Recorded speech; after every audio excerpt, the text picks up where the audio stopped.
இந்த காணொளியை பார்த்து கொண்டிருக்கும் உங்களுக்கு ஒரு வணக்கத்தை நான் தெரிவித்துக் கொள்கிறேன். இப்போ 2-3 நாளாக வந்து பார்த்தீங்கன்னா ராகவா லாரன்ஸ் அவர்கள் வந்து பேசிய ஒரு சர்ச்சை பேச்சு, ஒரு ப்ரெஸ் மீட்டில் அவர் பேசியிருக்கிற அந்த வீடியோவை நம்ம எல்லாருமே பார்த்துருப்போம். ஒரு சர்ச்சை பேச்சை அவர் வந்து பேசியிருக்கிறாரு. ஸோ அதை பற்றி தான் இந்த காணொளியில் நம்ம வந்து பார்க்க போகிறோம். இவர் செய்யக்கூடிய நிறைய விஷயங்கள் வந்து பார்த்தீங்கன்னா உண்மையாலுமே இவர் வந்து ஒரு பப்ளிசிட்டி பைத்தியமாக இருப்பாரோ, பப்ளிசிட்டிக்காக தான் இதெல்லாம் பண்ணுறாரோ அப்படின்ட்டு இவர் செஞ்ச செயல்களை வச்சு நம்ம வந்து ஒரு ப்ரூவ் பண்ணிக்க முடியும். இதற்கு முன்பு வந்து பார்த்தீங்கன்னா கேரளாவில் ஒரு சில வருடங்களுக்கு முன்பு ஒரு மிகப்பெரிய நிலச்சரிவு ஏற்பட்டது அந்த வயநாடு பகுதியில். அப்போது அங்கே வாழ்ந்த மக்கள் நிறைய பேர் வந்து பார்த்திங்கன்னா அந்த மண்ணில் புதைஞ்சி செத்து போயிட்டாங்க. அந்த வீடு எல்லாமே வந்து பார்த்திங்கன்னா மண்ணில் வந்து புதைஞ்சி போயிடுச்சு. அந்த வயநாடு அந்த பகுதியை வந்து பார்த்திங்கன்னா ஒரு மிகப்பெரிய ஒரு பாதிப்புக்கு உள்ளானுச்சு. ஸோ அந்த நேரத்தில் தமிழ்நாட்டில் குறிப்பாக தமிழ் சினிமாவில் இருக்கக்கூடிய நடிகர்கள் ஒரு சில பேர் வந்து பார்த்திங்கன்னா நிறைய உதவி பண்ணியிருக்கிறாங்க. ஆனால் யாருமே இது வரைக்கும் வந்து பார்த்திங்கன்னா ஒரு ப்ரெஸ் மீட்லேயோ நான் வந்து அந்த நிலச்சரிவு நடந்த பொழுது அந்த மக்களுக்கு நான் வந்து உதவி பண்ணேன், இல்லை இவ்வளோ நான் வந்து உதவி பண்ணுறதா இருக்கேன், அந்த மாதிரி ப்ரெஸ் மீட் போட்டுலாம் வந்து யாருமே சொல்லலை. ஆனால் ராகவா லாரன்ஸ் அவர்கள் என்ன செஞ்சாங்க அப்படின்னா, ஒரு ப்ரெஸ் மீட்டில் அங்கே வந்து இந்த மாதிரி மக்கள் வந்து இறந்துருக்குறாங்க, நான் வந்து போய் பார்த்தேன். ஸோ அதனால் வந்து அந்த டைமில் வந்து பார்த்திங்கன்னா அந்த வயநாடு இஷ்யூ நடந்துகிட்டு இருந்த டைமில் ராகவா லாரன்ஸ் அவர்களுக்கு ஏதோ ஒரு படம் வந்து ரிலீஸ் ஆகிருந்தது. அது என்ன படம் அப்படின்ட்டு எனக்கு சரியாக தெரியல. எனவே அந்த படத்தில் வந்து எனக்கு வந்து ஒரு பெரிய லாபம் கிடைச்சிது. ஸோ அதில் 1% ஒரு பகுதியை வந்து பார்த்திங்கன்னா நான் அந்த மக்களுக்கு வந்து கொடுக்கலான்னு இருக்கிறேன் அப்படின்ட்டு ஒரு ப்ரெஸ் மீட் வச்சு அதில் குறிப்பாக வந்து பார்த்திங்கன்னா அந்த செக்லீஃபை வந்து அவர் காமிக்கிறாரு. நான் வந்து இந்த செக்கை வந்து அவங்களுக்கு கொடுக்கலான்ட்டு இருக்கிறேன் அப்படின்ற அவர் பேசின வீடியோ வந்து வலைதளத்தில் இருக்குது. இப்போ செக்கு வந்து நம்ம வந்து கேஷாக கொடுக்கறதுக்கும் செக்காக கொடுக்கறதுக்கும் நிறைய வித்தியாசம் இருக்குது. இப்போ நம்ம வந்து கேஷாக கொடுத்தோன்னா நேரடியாக பணம் ஒருத்தட்டு நம்ம கொடுத்த மாதிரி. ஆனால் செக்காக கொடுத்தோன்னா செக்கு பவுன்ஸ் ஆகிடுச்சுன்னா செக்கு நம்ம வந்து யாருக்கு வேணாலும் எத்தனை கோடி வேணாலும் நம்ம செக்கு கொடுக்கலாம்.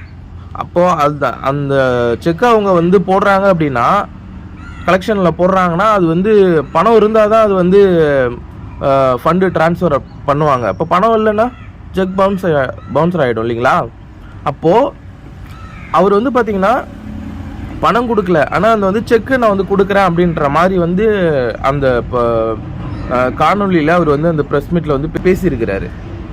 அப்போ இது எல்லாம் வந்து பார்த்திங்கன்னா ஒரு ப்ரொமோஷனுக்காக தான் பண்ணுறாரோ, தன்னை வந்து ஒரு பப்ளிசிட்டி பண்ணிக்கணும், மக்கள் மத்தியில் நான் வந்து இந்த மாதிரி நிறைய உதவிலாம் பண்ணுறேன் அப்படின்றத மக்களுக்கு தெரியப்படுத்தணுன்ற மாதிரி தான் அவருடைய ஆக்டிவிட்டிஸ் எல்லாமே வந்து பார்த்திங்கன்னா இருக்குது.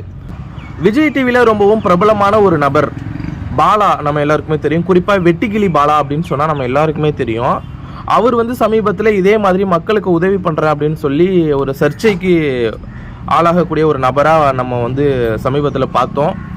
ஸோ அவர் வந்து பார்த்திங்கன்னா இதே மாதிரி ஒரு ப்ரெஸ் மீட்டில் அந்த நபரை, அந்த வெட்டிக்கிளி பாலாவை கூப்பிட்டு ஒரு ப்ரெஸ் மீட்டில் இதே ராகவா லாரன்ஸ் என்ன சொல்கிறாருன்னா, பாலா வந்து நிறைய பேருக்கு வந்து உதவி பண்ணிக்கிட்டு இருக்கிறாரு. ஸோ அவர் வந்து கம்மியாக தான் சம்பாதிக்கிறாரு. ஸோ ஆனால் அவருக்கு ஒரு நல்ல மனசு இருக்குது. ஸோ அந்த சம்பளத்தையே வந்து பார்த்திங்கன்னா மக்களுக்கு வந்து ஏழை மக்களுக்கு உதவி பண்ணிகிட்டு இருக்கிறாரு. ஸோ பாலா இதுக்கப்புறம் நீங்கள் வந்து யாருக்காவது உதவி பண்ணணும்னு நினச்சிங்கன்னா அந்த நபரை மட்டும் எனக்கு வந்து ஐடென்டிஃபை பண்ணி நீங்கள் அவங்களுக்கு என்ன செய்யணுன்றதை செய்யுங்க. ஆனால் அந்த மொத்த பொறுப்பையும் அந்த பணத்தை வந்து நான் அது எவ்வளோ செலவாகுதோ அதை நான் ஏற்றுக்கிறேன் அப்படின்னு இவர் சொல்கிறாரு ப்ரெஸ் மீட்டில். இப்போ நாம் என்ன சொல்கிறோன்னா, நிறைய பேர் வந்து உதவி பண்ணிக்கிட்டு இருக்கிறாங்க. இப்போ பாலா மட்டும் உதவி பண்ணல, ஏகப்பட்ட சினிமா நடிகர்கள், ஏகப்பட்ட பணக்காரங்க அங்கங்கே வந்து பார்த்திங்கன்னா அவங்களால முடிஞ்ச உதவியை அங்கங்கே மக்களுக்கு செஞ்சுக்கிட்டு தான் இருக்கிறாங்க. அப்போ எல்லோரும் வந்து இந்த மாதிரி வந்து ப்ரெஸ் மீட் போட்டு சொல்கிறாங்களா, இல்லை வலைதளத்தின் மூலயமா வந்து நான் இதெல்லாம் உதவி பண்ணிட்டு இருக்கேன்னு சொல்கிறாங்களா? அதாவது தமிழர்களிடத்திலே வந்து ஒரு மிகப்பெரிய ஒரு பாரம்பரியம் ஒன்று இருக்குது. என்ன சொல்லுவாங்கன்னா, நம்மளுடைய முதியோர்கள் வந்து வலக்கை கொடுக்கறது இடக்கைக்கு தெரியக்கூடாது அப்படின்னு சொல்லுவாங்க. அதுதான் வந்து ஒரு மரபு. நாம் ஒருத்தவங்களுக்கு ஒரு உதவி செய்கிறோன்னா அது வந்து நம்மளே வந்து அது வந்து பெருமை பீத்திக்கக்கூடாது, அது வந்து வெளியில் போயிட்டு சொல்லிட்டுலாம் இருக்கக்கூடாது. அந்த உதவியை பெற்றவங்க வந்து என்னைக்காவது அவங்க ஒரு 4 பேர்கிட்ட சொல்லும் பொழுது அவங்க மூலியமாக நம்ம அது வந்து மக்களுக்கு தெரியும் போது தான் பார்த்திங்கன்னா அது வந்து ஒரு மிகப்பெரிய ஆச்சரியமாக இருக்கும். ஓ, இவர் இப்படிப்பட்ட நபரா, ஓ இப்படிலாம் நல்லது செஞ்சுருக்கிறாரா, நல்ல மனுஷனாக இருக்கிறாரே அப்படின்னு பேசுவாங்க. இப்போ நம்மளே வந்து மேடை போட்டு அதை வந்து நம்ம வந்து பெருமை பேத்திக்கிட்டோன்னா அப்போ அது பப்ளிசிட்டி பைத்தியம் அப்படின்னு தானே சொல்ல முடியும். எனவே வந்து பார்த்திங்கன்னா அந்த வெட்டிக்கிளி பாலா அவரை வச்சு வந்து பார்த்திங்கன்னா இந்த அவர் சொல்கிறார், அந்த வெட்டிக்கிளி பாலா அதோட அந்த காணொலி கூட வந்து பார்த்தீங்கன்னா வலைதளத்தில் இருக்குது.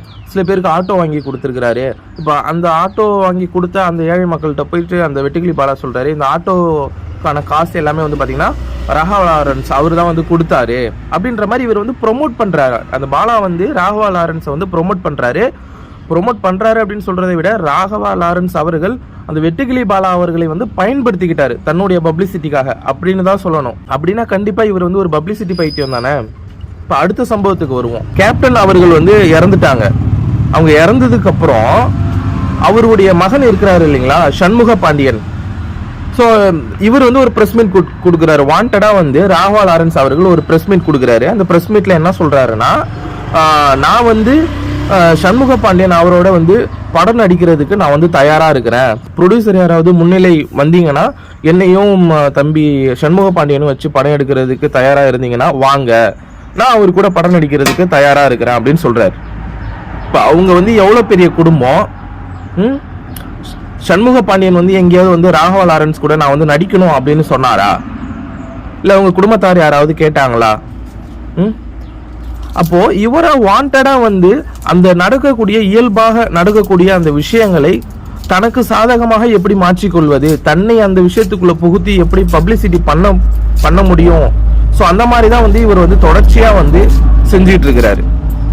இப்போ அந்த இடத்துல போயிட்டு வந்து நீங்க வந்து உண்மையாலுமே கேப்டன் அவர்கள் மீது ஒரு பற்றுள்ள ஒரு நபராக நீங்க இருந்தீங்கன்னா அவங்க பையன்ட்ட சண்முக பாண்டியன்ட்ட நீங்க வந்து ஃபோன் பண்ணி பேசிருக்கலாம், நேரடியா போயிட்டு சொல்லியிருக்கலாம்.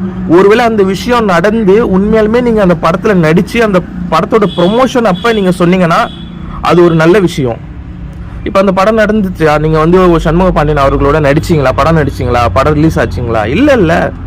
அப்ப நீங்க இல்லாத ஒரு விஷயத்த வந்து ஏன் முன்கூட்டியே ஒரு விஷயத்த வந்து நீங்க வந்து பப்ளிசிட்டி பண்றீங்க அப்படின்னா அப்ப நீங்க உண்மையாலுமே வந்து ஒரு பப்ளிசிட்டி பைத்தியமா, தற்பெருமை படுத்திக்க கூட ஒரு நபராக தான் இருக்கிறீங்க அப்படின்ற மாதிரி மக்கள் மத்தியில் ஒரு கேள்வி இருக்கிறது. இப்போ அடுத்த சம்பவத்துக்கு வரேன். மதிப்பிற்குரிய ஐயா ரஜினிகாந்த் அவர்கள் ஒரு கட்சி ஆரம்பிக்க போறதா ஒரு சில வருடங்களுக்கு முன்பு பார்த்தீங்கன்னா தமிழ்நாட்டில் ரொம்ப பரபரப்பாக பேசப்பட்ட ஒரு செய்தி. அந்த நேரத்தில் இதே இந்த ராகவா லாரன்ஸ் என்ன சொன்னார் அப்படின்னா, நான் வந்து தலைவர் கூட கட்சியில இணைய போறேன் அப்படின்னு சொல்லி ரொம்ப பிரபலமா வந்து அப்பயும் வந்து ஒரு பிரஸ் மீட் கொடுத்தாரு. அப்புறம் சில நாட்களுக்கு அப்புறம் வந்து பாத்தீங்கன்னா என்ன சொல்றாரு அப்படின்னா, நான் அரசியலில் இணைவது என்னுடைய தாயாருக்கு பிடிக்கவில்லை. என்னுடைய தாயார் வந்து என்னிடத்துல வந்து அரசியல் வந்து ஒரு சாக்கடை அப்படின்னு சொல்றாங்க. நான் வந்து தலைவரோட சேர போறேன் அப்படின்னு சொன்னதுக்கு அப்புறம் என்னுடைய தாயார் வந்து 2-3 நாள் என்கிட்ட பேசல. நான் இப்ப என்னோட தாயாரை கூப்பிட்டு கேட்டேன், ஏமா என்கிட்ட பேச மாட்டேற அப்படின்னு சொல்லும் பொழுது எங்க அம்மா என்கிட்ட தனிப்பட்ட முறையில சொன்னாங்க, அரசியல் ஒரு சாக்கடைப்பா, நீ அரசியலுக்கு போவாத, நான் வேணும்னா வந்து அவர்கிட்ட ரஜினி சார்கிட்ட பேசுறேன், அவரையுமே அரசியல் பண்ண வேணாம் அப்படின்னு சொல்லி, அரசியலுக்கு வர வேணாம்னு சொல்லு, வயசான காலத்துல அவர் நிம்மதியா இருக்கட்டும். ஸோ வந்து அதுல போயிட்டு நம்ம வந்து நீ அரசியலுக்கு போக வேண்டாம்.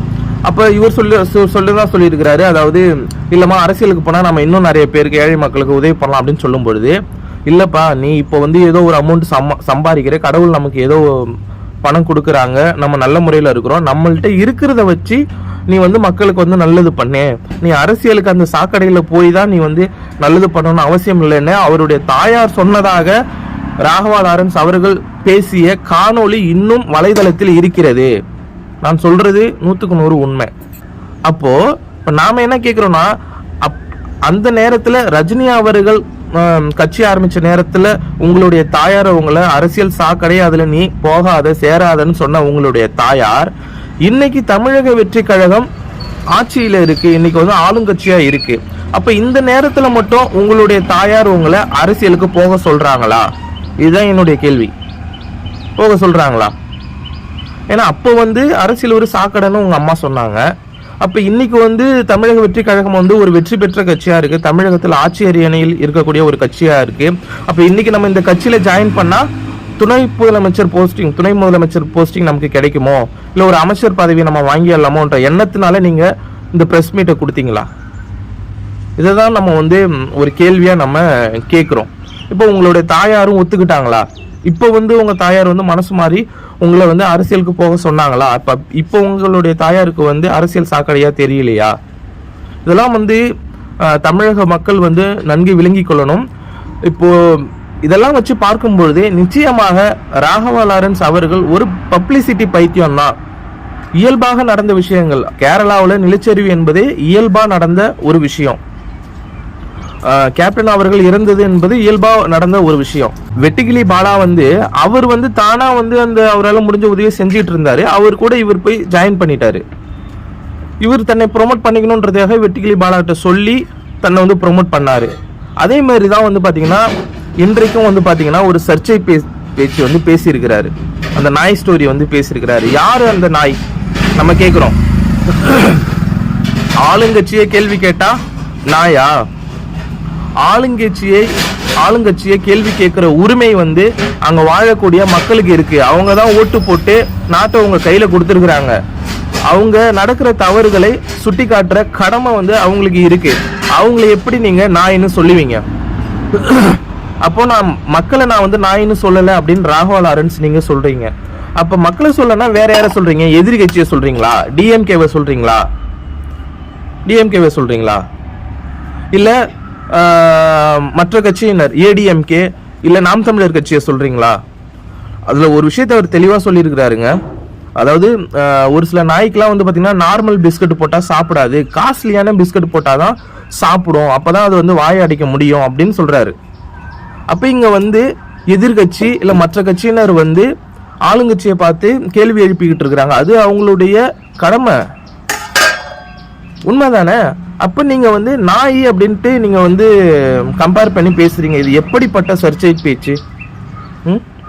எனவே இந்த சம்பவங்கள் எல்லாம், இதற்கு முன்பு அவர் செய்த சம்பவங்கள் எல்லாத்தையும் நம்ம ஒட்டுமொத்தமா வச்சு பார்க்கும்பொழுது நிச்சயமாக இவர் ஒரு பப்ளிசிட்டி பைத்தியம் தான் அப்படின்றது தெளிவா நமக்கு தெரியுது. இது இதோட நிக்காது மக்களே. நீங்க திரும்பவும் பாருங்க, இன்னும் 6 மாதம் 1 வருஷம் கழிச்சு பாத்தீங்கன்னா திரும்ப ஒரு சம்பவத்துல இவர் இதே மாதிரி தான் பண்ணுவாரு. இவர் ஒரு சினிமாக்காரரா இருக்கிறதுனால மக்கள் மத்தியில தன்னை ப்ரொமோட் பண்ணிக்கிட்டே இருக்கிறாரு. அதைத்தான் இவர் தொடர்ச்சியாக செய்து கொண்டிருக்கிறார். இப்போ இவர் இந்த தமிழக வெற்றி கழகத்துல இணைகிறாரு. அந்த இடைத்தேர்தலில் திருச்சி கிழக்கு தொகுதியில இவர் போட்டியிடுறாரு. அதெல்லாம் இவருக்கு விஷயம் இல்ல. ஆக மொத்தத்துல எப்படியோ இந்த நேரத்துல இவர் ப்ரொமோட் ஆயிட்டாரு, அதாவது பப்ளிசிட்டி பண்ணிட்டாரு. அதுதான் அவருக்கு தேவை. இந்த வீடியோ பாக்குற நீங்க உண்மையாலுமே இவர் ஒரு பப்ளிசிட்டி பைத்தியமா என்னன்றத கமெண்ட் செக்ஷன்ல பதிவு பண்ணுங்க. நாளை ஒரு அருமையான ஒரு வீடியோல உங்களை சந்திக்கிறேன். அதுவரை நன்றி, வணக்கம்.